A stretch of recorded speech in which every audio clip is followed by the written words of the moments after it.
अस्सलाम वालेकुम, मैं हमारे अली, आप देख रहे हैं मेरा चैनल। कराची मोबाइल मार्केट में आग भड़कती है, लेकिन वो आग बहुत जल्दी बुझाई जाती है।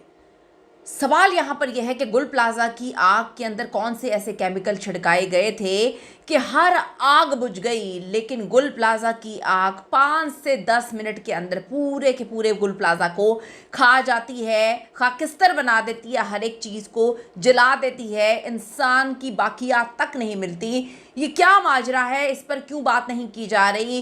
क्यों आवाज़ नहीं उठाई जा रही? इसके पीछे की कहानी क्या है? किसने लोगों को बाहर निकलने से रोका था? गुल प्लाजा में साने की जो तहकीकात है उसमें बहुत सारी अहम चीज़ें तो सामने आ रही हैं, लेकिन क्या इस मामले को दबा दिया जाएगा? असल कसूरवार सामने आते आते उनको साइड पे कर दिया जाता है। इंक्वायरी कमेटी ने 20 मिनट की सीसीटीवी फुटेजेस जो हैं वो हासिल की। क्या उससे कोई फ़ायदा होगा?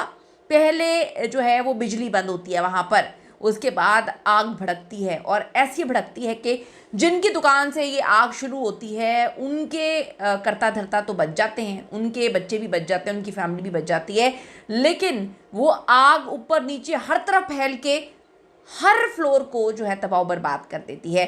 तो किसको कहाँ पर क्या बचाने की कोशिश की जा रही है? क्या मामलात हैं?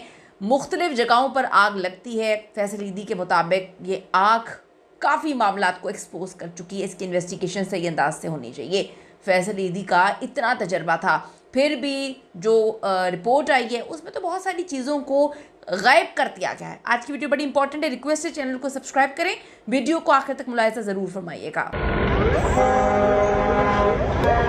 हर गुजरते दिन के साथ चीज़ें साबित होती हैं कि गुल प्लाजा में आग लगी नहीं, लगाई गई, भड़की नहीं, भड़काई गई। क्या चीज़ें फेंकी गई थी? अब देखें, अब से कुछ देर पहले जो है कराची की मोबाइल मार्केट में आग लगती है, और उस मार्केट में ना सिर्फ 7वें फ्लोर पर आग लगी बल्कि उसको बुझाया भी गया, और जो है चीज़ों को मामलात को सही अंदाज में रेस्क्यू भी किया गया। यही सारे मामलात चल रहे होते हैं पूरे कराची में या पूरे पाकिस्तान में कि आग लगती है तो उसे बुझा दिया जाता है। जैसे कि फैसल ईदी को मैं बार बार इसलिए कोट करती हूँ कि वो कहते हैं मेरा 30 साल का तजर्बा है, मैंने इतनी जगहों पे आग देखी, बुझते हुए भी देखी, कहीं तो 3-3 जगह पर आग 3-3 दिन आग जो है वो लगी रही, लेकिन कभी जो है वो इमारतें गिरी नहीं। ये तो फ़ौरन ही धड़ धड़ धड़ कर उसी दिन जो है कुछ घंटों बाद गिरना शुरू हो जाती है।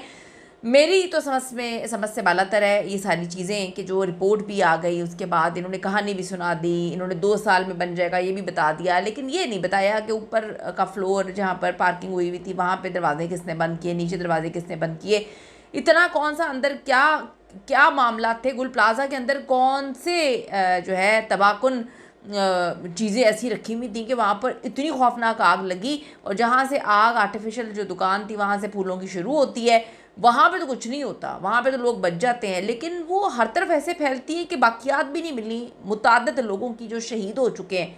गुल प्लाजा साने की तहकीकात, शहरी ने तफ्तीशी हुकाम को बयान में कहा था कि दुबई क्रॉकरी की दुकानदारों ने लोगों को बाहर निकलने से रोका। ये बड़ी आम तरीन बात है। तहकीकात के दौरान गुल प्लाजा की दुकान नंबर 193 के एक बच्चे का तीसरी बार बयान रिकॉर्ड करने का फैसला किया गया। प्लाजा की पहली और दूसरी मंजिल की सीसीटीवी फुटेजेस दस्तयाब नहीं हो सकी हैं। तफ्तीश में ये बात भी सामने आई है कि फायर ब्रिगेड और रेस्क्यू टीम ने रेस्क्यू ऑपरेशन की बजाय फौरी तौर पे पानी मारना जो है वो शुरू कर दिया। धुआं भरने की तकरीबन 20 मिनट बाद दुकानदारों ने ग्रिल तोड़ी। इस दौरान ज़्यादातर अफराद जो है वो बाहर निकल गए। 25 से 30 अफराद जो हैं दुबई क्रॉकरी में फंस कर रह गए थे। शहरियों के बयानात के मुताबिक दुबई क्रॉकरी के दुकानदारों ने लोगों को बाहर निकलने से रोका, जबकि एक दुकानदार ने बयान दिया कि उसने तकरीबन 150 अफराद को रास्ता दिखाया और ग्राहकों को कहा कि आग खुद ब खुद बुझ जाएगी। यहाँ पे पास्ता साहब की कहानी है कि दरवाजे खुले हुए थे तो हमने जाके रेस्क्यू किया, पता नहीं क्या रेस्क्यू किया। आखिर ऐसी कौन सी आग लग गई थी कि शॉपिंग प्लाजा के 150 से 200 अफराद बाहर निकल ही नहीं सके? यही वजह है कि सोशल मीडिया पे आग लगाने के मुकम्मल वजूहात जो है उस पर बात हो रही है। अगर आप किसी भी खातून को बुर्का पहन कर सुबह किसी प्लाजा में एक शॉपिंग बैग जो है केमिकल के साथ भेजा जाए और वो वहाँ पर कहीं ना कहीं रख दे, 2-2 मिनट किसी दुकान पे लगाए, बर्तन की दुकान पर, फूलों की दुकान पर, तो बहुत सारी चीज़ें हो सकती हैं। 1200 दुकानों की लाइट बंद हो जाती है। आप देखें इतने बड़े प्लाजा में किसी के पास भी यूपीएस नहीं था। 90% ऑपरेशन मुकम्मल जब हो गया, हड्डियाँ मिली, पकड़ते चूरा हो गई। आप देखें कि बंद कर दिया गया, रिपोर्ट तैयार करवा दी गई। तो जो अंदर से अपने प्यारों को कॉल्स कर रहे थे, यकीन करें कि उनके प्यारों के लिए तो अब खून के आंसू सारी ज़िंदगी रोते रहेंगे कि उनके प्यारों की बाकियात भी नहीं मिलती है। बहुत सारे सवालात हैं। वीडियोस जो मिली हैं उसमें वाज़ेह तौर पे देखा जा सकता है कि बेसमेंट में मौजूद जो दरवाजे थे वो बंद थे और उन पर ताले लगे हुए थे। इब्तदाई तहकीकात के मुताबिक जो आग गुल प्लाजा बेसमेंट में लगी, जहाँ रसाई महदूद होने के बायस सूरत हाल मज़ीद संगीन हुई।